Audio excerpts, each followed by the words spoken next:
하나님의 말씀은 사도행전 11장 19절에서 26절입니다. 그때 스데반의 일로 일어난 환난으로 말미암아 흩어진 자들이 베니게와 구브로와 안디옥까지 이르러 유대인에게만 말씀을 전하는데, 그 중에 구브로와 구레네 몇 사람이 안디옥에 이르러 헬라인에게도 말하여 주 예수를 전파하니, 주의 손이 그들과 함께 하심에 수많은 사람들이 믿고 주께 돌아오더라.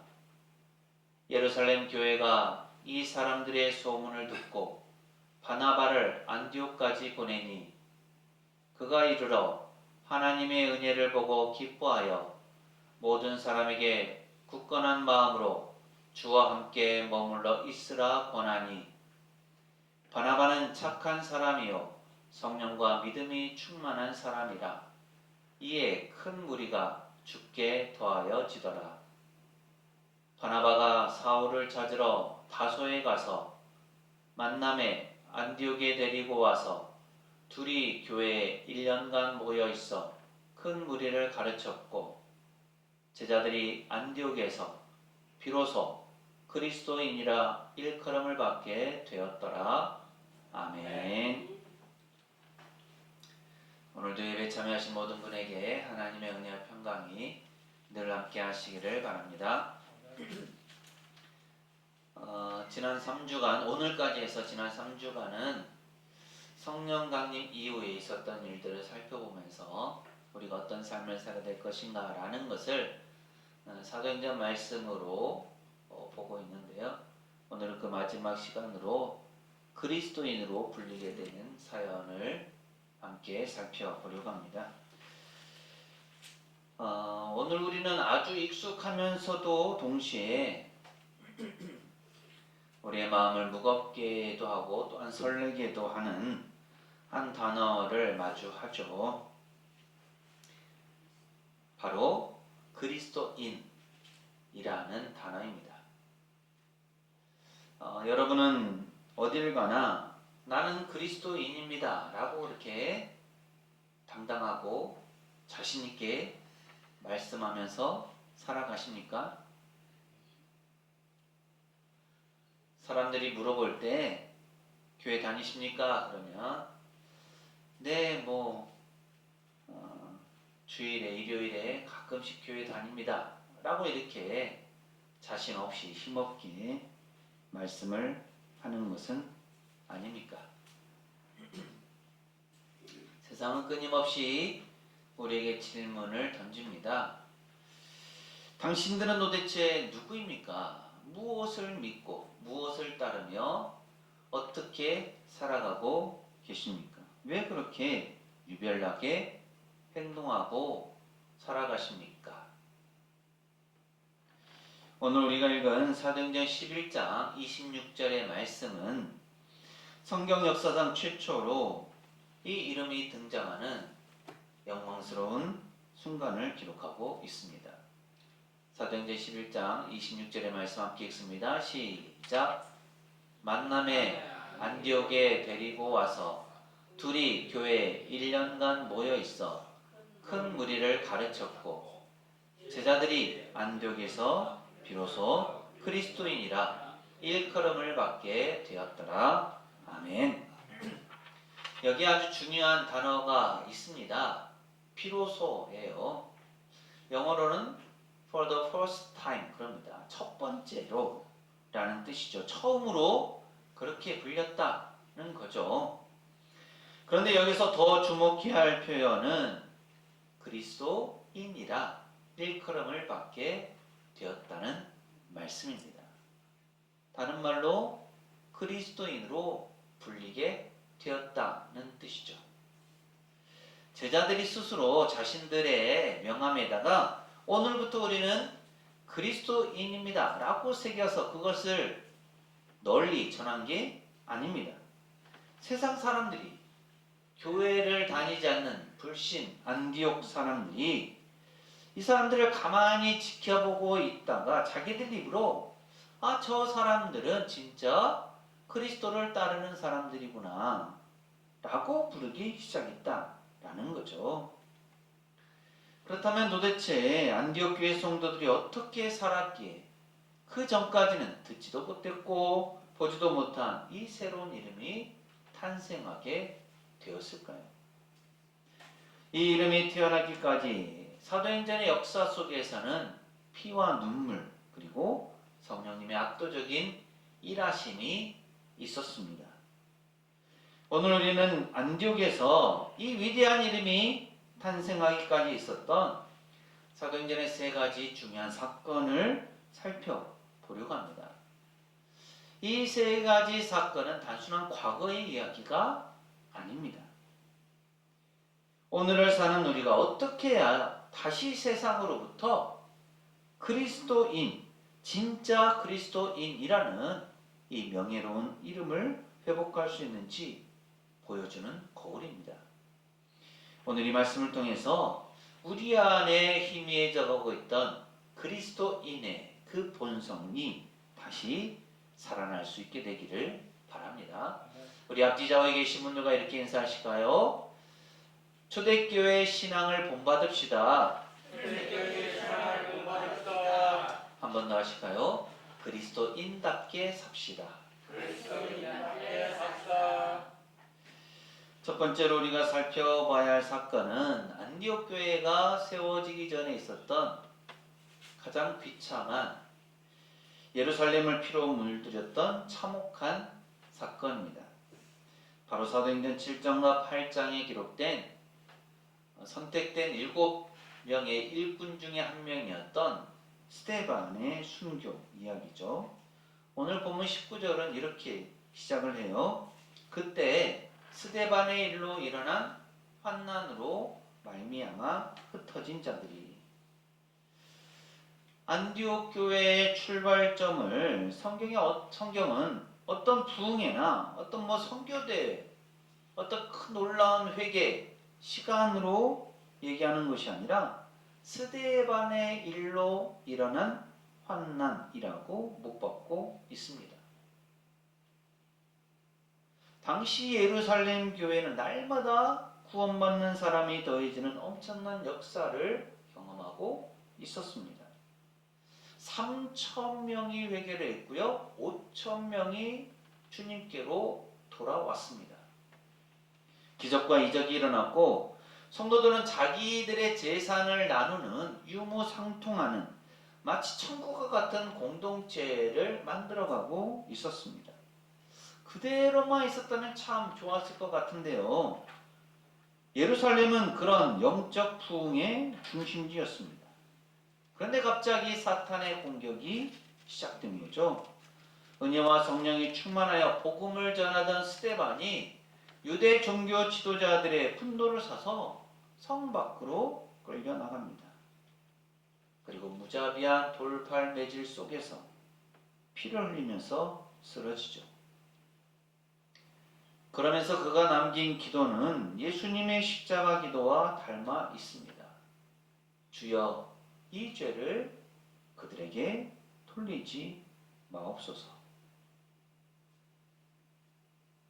스데반이 죽자마자 예루살렘에는 엄청난 광풍이 몰아닥쳤습니다. 사울이라는 청년이 앞장서서 교회를 전멸하려고 각 집에 들어가서 예수님 믿는 사람들을 잡아 끌어냈습니다. 그리고 옥에 넘겼죠. 겉으로 보기에는 이제 막 시작하고 부흥한 초대교회가 완전히 공중분해되고 예수운동이 실패로 끝나는 것처럼 보였습니다. 사도들을 제외한 모든 성도가 정든 집과 고향 일터를 버리고 한밤중에 짐을 싸서 도망쳐야 했습니다. 사방으로 흩어진 거죠. 한번 상상해 보십시오. 여러분이 그 흩어진 사람들이라면 어떻겠습니까? 어떤 마음이 들었겠습니까? 하나님, 우리가 무슨 잘못을 저질렀습니까? 우리가 무슨 죄가 있습니까? 예수님 잘 믿고 서로 사랑하고 구제한 것밖에 없는데 왜 우리에게 이런 비극이 일어나고 있습니까?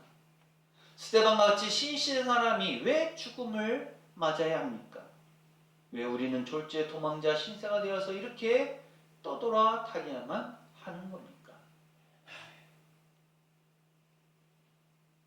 이런 인간적인 원망과 낙심이 찾아오는 것이 당연하겠죠. 그런데 사도행전이 보여주는 놀라운 반전이 있습니다. 사도행전 8장 4절은 이렇게 증언합니다. 함께 읽습니다. 시작. 그 흩어진 사람들이 두루 다니며 복음의 말씀을 전할세. 아멘. 이것이 그리스도인의 본질이죠. 그들은 환경의 지배를 당하지 않았습니다. 원망하며 숨어 지내지도 않았습니다. 세상 사람들은 박해라는 바람을 불어서 복음의 불씨를 꺼뜨리려고 하였습니다. 모닥불을 발로 밟아 끄려고 하는 거죠. 그런데 어떻게 되었습니까? 그 모닥불에서 튄 불똥이 사방으로 튀어서 온 사방에 성령의 불이 나기 시작한 겁니다. 그들이 도망쳐 이른 곳이 어디였습니까? 오늘 본문 19절을 보면 베니게, 구브로섬, 그리고 당시 로마 제국에서 세 번째로 큰 도시였던 안디옥이었습니다. 여기서 우리는 첫 번째 그리스도인의 특징을 발견하죠. 진짜 그리스도인은 환난 속에서 피해자로 살지 않고 성령님의 인도자로 살아갑니다. 박해 때문에 어쩔 수 없이 쫓겨난 난민인 줄 알았는데 사실은 하나님의 보내심을 받은 복음을 전하는 선교자가 되는 것이죠. 이것은 예루살렘이라는 안락한 그 울타리를 넘어서서 세상 속으로 들어가게 하시는 하나님의 거룩한 등 떠미심이었습니다. 이 첫 번째 사건, 즉 스데반의 순교로 인해 흩어진 그 흩어짐이 없었다면 위대한 안디옥 교회도 그리고 그리스도인이라는 영광스러운 이름도 존재하지 않았을 것입니다. 두 번째로 안디옥 교회가 세워지기 전에 있었던 결정적인 사건은 우리가 지난주에 살펴보았던 사도행전 10장에 나오는 사도 바울과 이방인 고넬료와의 만남이었습니다. 사실 스데반의 순교로 성도들이 안디옥까지 흘러 들어갔지만 그들에게는 여전히 깨어지지 않는 단단한 껍질이 하나 있었습니다. 오늘 본문 19절 뒷부분을 보면 이렇게 말씀하고 있죠. 유대인에게만 말씀을 전하는데 그들은 머나먼 타국 안디옥에까지 가서도 오직 유대인들에게만 복음을 전했습니다. 왜 그랬을까요? 그들의 마음속에는 수천 년 동안 내려온 유대주의적 고정관념, 즉 구원은 오직 이스라엘의 혈통에게만 주어지는 특권이다. 이방인들은 지옥의 땔감에 불과하다는 영적 교만과 편견이 자리잡고 있었기 때문입니다. 하나님께서는 이 영적 교만과 편견을 깨뜨리시기 위해서 베드로에게 환상을 보여주셨죠. 기도하던 베드로에게 큰 보자기 같은 것이 내려왔습니다. 그 안에 각종 짐승들, 유대인의 율법으로 속되고 깨끗하지 않은 그 짐승들로 가득했죠. 하늘에서 소리가 들립니다. 일어나서 잡아 먹어라. 베드로는 펄쩍 뜁니다. 주여, 그럴 수 없습니다. 속되고 깨끗하지 않은 것을 내가 결코 먹지 아니하였습니다. 그러자 하나님께서 엄히 말씀하시죠. 하나님께서 깨끗하게 하신 것을 네가 속되다고 하지 말라. 이 환상이 3번이나 반복된 후에 하나님은 베드로를 고넬료의 집에 보내십니다. 당시 유대인이 이방인과 교제한다라는 것, 이방인의 집에 들어간다라는 것은 목숨을 걸어야 하거나 때로는 종교적으로 완전히 매장당할 수 있는 심각한 율법 위반이었습니다.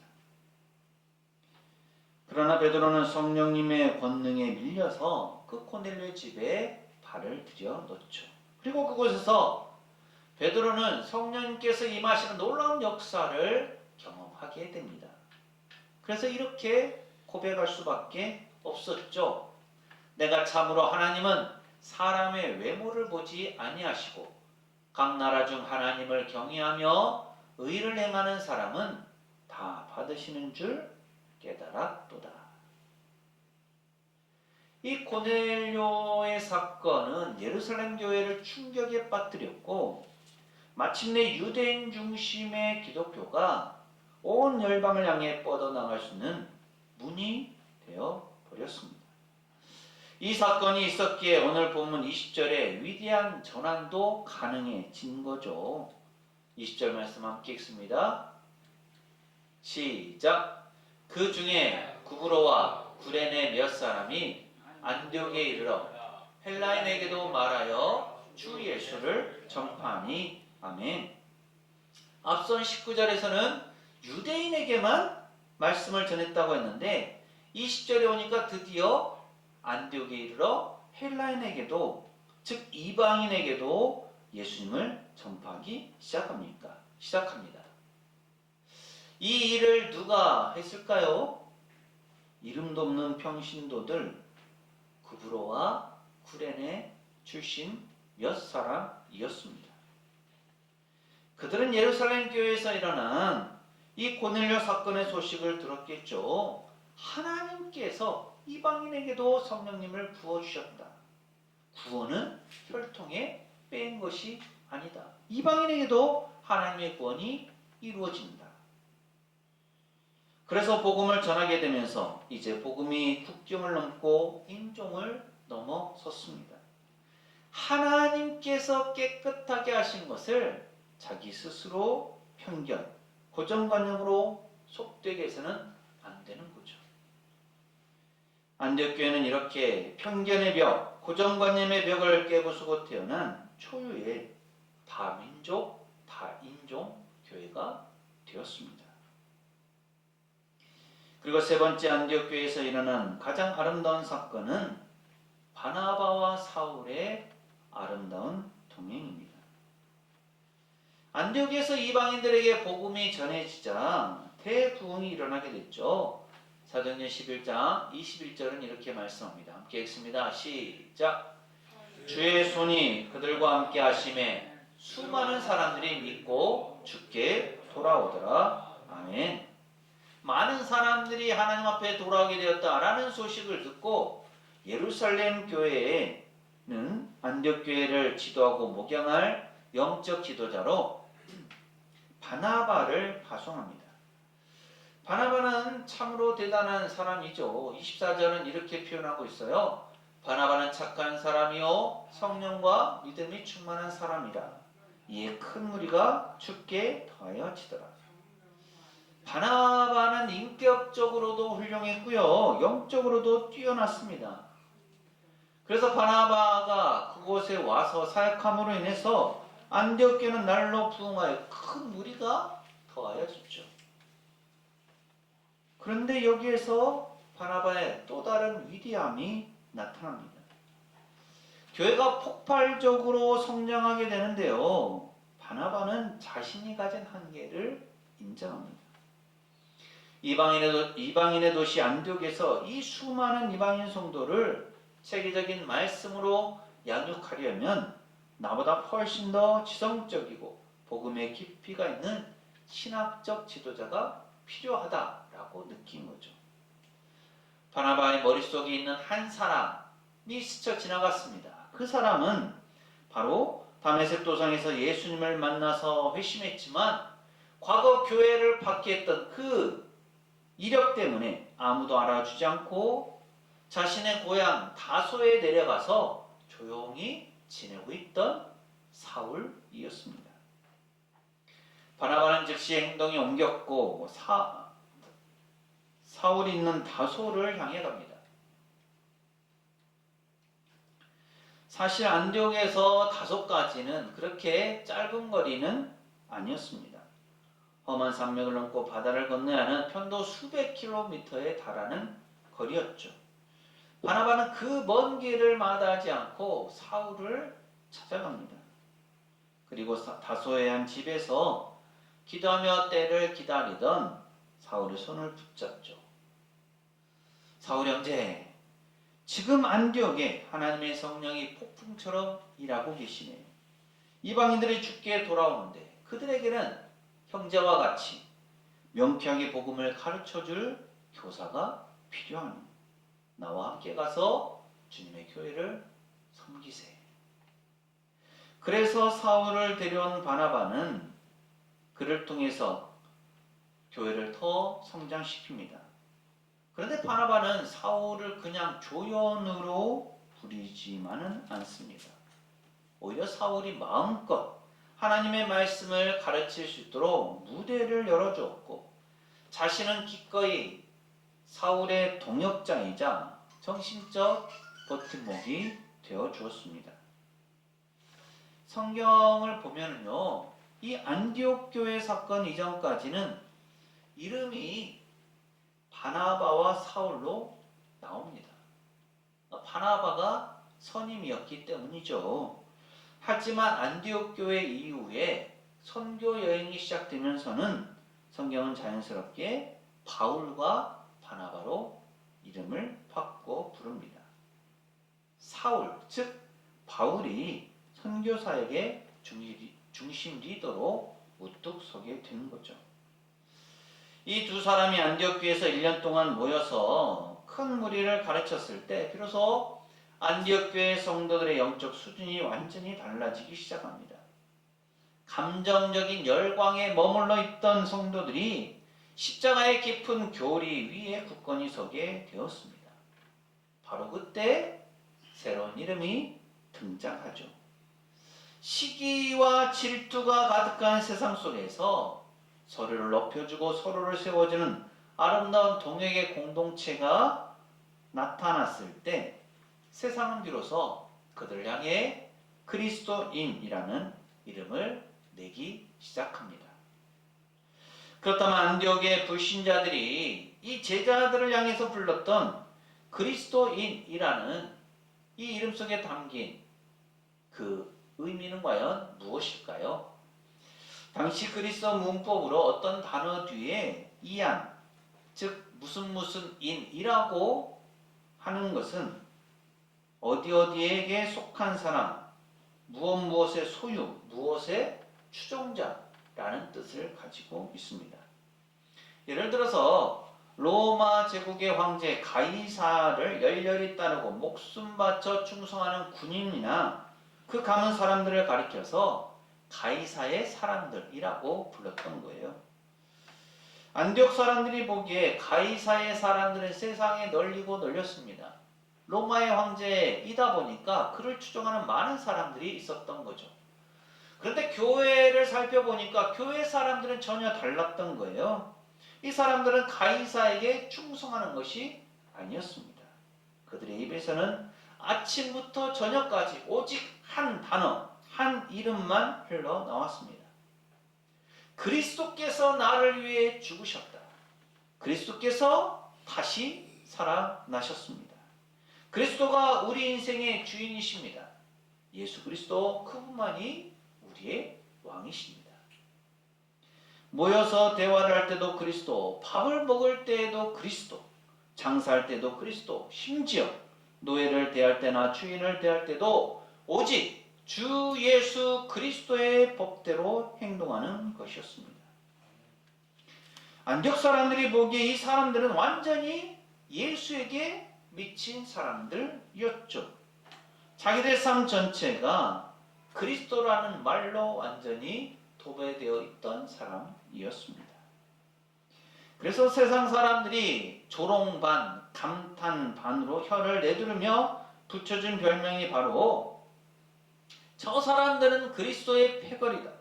그리스도에게 미친 자들이다. 그리스도에게 속해 있다. 그리스도의 소유들이다. 라고 하면서 그리스도인이라고 부른 것이었습니다. 당시 안디옥은 극도의 음란과 우상숭배 그리고 물질주의가 판을 치던 국제도시였습니다. 그런데 그 썩어가던 도시 한복판에 이상한 공동체가 나타난 거죠. 유대인과 헬라인이 함께 모여 앉아서 밥을 먹으면서 형제라고 부릅니다. 당시로서는 전혀 상상할 수 없는 일이었죠. 주인과 노예가 귀한 성찬의 빵을 함께 나누면서 눈물을 흘립니다. 부자가 가난한 자를 위해 자기 재산을 아낌없이 내어놓습니다. 박해를 받아도 저주하지 않고 도리어 축복하면서 웃습니다. 세상 사람들은 처음에 이들을 보며 큰 충격을 받았습니다. 세상의 그 어떤 기준으로도 이들을 분류할 수 없었기에 그들은 새로운 단어를 만들어낼 수밖에 없었죠. 그것이 바로 그리스도인입니다. 이것은 세상과 완전히 구별된 거룩한 삶의 양식을 가진 이들을 향한 세상의 경외심이 담긴 고백이었습니다. 사랑하는 성도 여러분, 오늘날 우리는 어떻습니까? 불행하게도 오늘날은 세상은 교회를 향해, 우리를 향해 그리스도인이라는 영광스러운 이름 대신 교회를 조롱하는 온갖 부끄러운 별명들을 붙여주고 있습니다. 왜 이렇게 되었을까요? 우리의 입술에는 그리스도가 가득할지 모르지만 우리의 삶 속에서 그리스도가 보이지 않기 때문입니다. 세상 사람들과 똑같이 돈을 사랑하고 똑같이 성공을 위해서 남을 짓밟고 조그마한 손해도 보지 않으려고 악을 쓰고 교회 안에서도 자신의 학벌이나 가문이나 권위를 내려놓지 못하는 그러한 아집이 가득하기 때문은 아닙니까? 교회가 세상과 전혀 구별되지 않으니까 세상이 우리에게 새로운 이름으로 부를 필요를 전혀 느끼지 못하는 것입니다. 예수 그리스도의 핏값으로 산 명예로운 이름 그리스도인, 이 이름을 이제 우리는 다시 찾아와야 합니다. 어떻게 이 이름을 우리가 찾아올 수 있을까요? 다시 우리 인생의 중심에 예수 그리스도를 왕으로 모셔야 합니다. 세상이 우리를 향해서 저 사람은 돈에 미친 사람이 아니라 성공에 목마른 사람이 아니라 진짜 예수 그리스도를 따르는 그리스도인이야, 그리스도에게 속한 사람이구나 라고 인정할 때까지 우리의 성품이 변하고 우리의 언어가 변하고 우리의 가치관이 바뀌어야 합니다. 이번 한 주간 우리가 우리의 가정 또 일터 세상 속으로 나가서 살아갈 때 이렇게 결단하시기 바랍니다. 나는 세상의 가치관에 길들여진 사람이 아니라 하나님께서 이 땅에 심으신 선교사다. 내 안에 있는 모든 편견의 벽을 허물고 주님의 사랑으로 사람들을 대하여야겠다. 나의 삶을 통해 오직 예수 그리스도만 존귀하도록 해야겠다. 그래서 우리가 머무는 그곳에서 우리의 가족, 우리의 이웃, 우리의 동료들의 입을 통해서 당신을 보니 정말 하나님께서 살아 계시는군요. 당신은 진짜 그리스도인입니다. 라는 고백이 터져나오는 역사가 있기를 바랍니다. 그럼으로써 예수 그리스도를 온전히 따름으로 붙여진 영광스러운 이름, 불려지는 그 영광스러운 이름 그리스도인으로서 세상에서 승리하는 삶을 살아가는 우리 모두가 되시기를 간절히 소망합니다. 아멘. 기도합니다.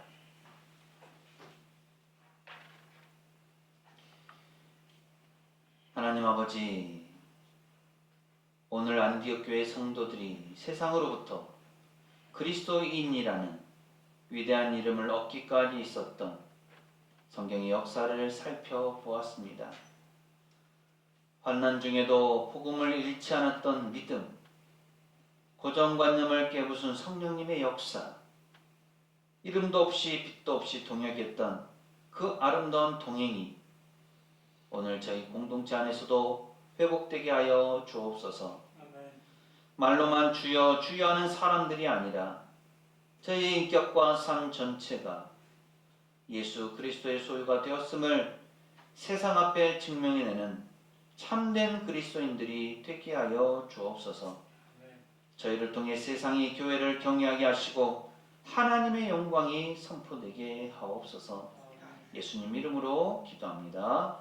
아멘. 신실한 성도들이 안디옥에서 처음으로 그리스도인으로 불렸습니다. 오늘 우리가 주님 오실 때까지 불려야 할 이름도 그리스도인입니다. 사랑하는 세상교회 교회 여러분, 이 말씀을 가슴에 새기고 세상으로 나아가십시오. 하나님께서 우리와 함께 하십니다. 지금은 우리 주님 예수 그리스도의 은혜와 아버지 하나님의 무한하신 사랑하심과 보혜사 성령님의 충만 교통하심이 참된 그리스도인으로서 세상 가운데 빛으로 소금으로 살기를 소망하는 세상의 모든 교우들의 삶과 가정과 생업과 사역 위에 이 한 주간의 모든 생활 가운데 오늘 예배에 참여한 모든 이들과 우리 교회 위에 영원토록 함께 하시기를 간절히 축원하옵나이다. 아멘.